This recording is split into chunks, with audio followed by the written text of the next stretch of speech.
φωτιά ξέσπασε λίγο μετά τις 2:30 το μεσημέρι της Τετάρτης. Η μεγάλη φωτιά απείλησε στρατιωτικές εγκαταστάσεις, πολλές διάσπαρτες εστίες που προκλήθηκαν σχεδόν την ίδια ώρα. Χθες το βράδυ, την ώρα που ξέσπασε η μεγάλη φωτιά. Εκεί κατάληξε και η μεγάλη φωτιά που εκδηλώθηκε το μεσημέρι από την περιοχή του Ασπροπύργου. Οι πυροσβεστικές δυνάμεις έχουν καταφέρει να περιορίσουν τη φωτιά σε μια απότομη πλαγιά.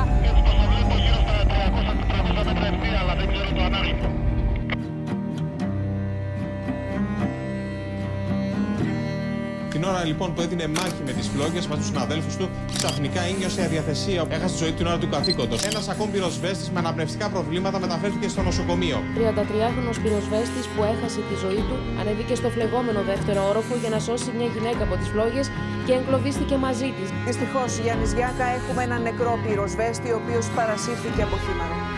Πυροσβέστες χρησιμοποιώντας κλιμακοφόρο όχημα απεγκλωβίζουν τον συνάδελφό του. Συγκλονισμένοι από το χαμό του και οι συνάδελφοί του στην πυροσβεστική υπηρεσία. 3 πυροσβέστες τραυματίες με εγκάβματα. Δεν τα κατάφερε όμως.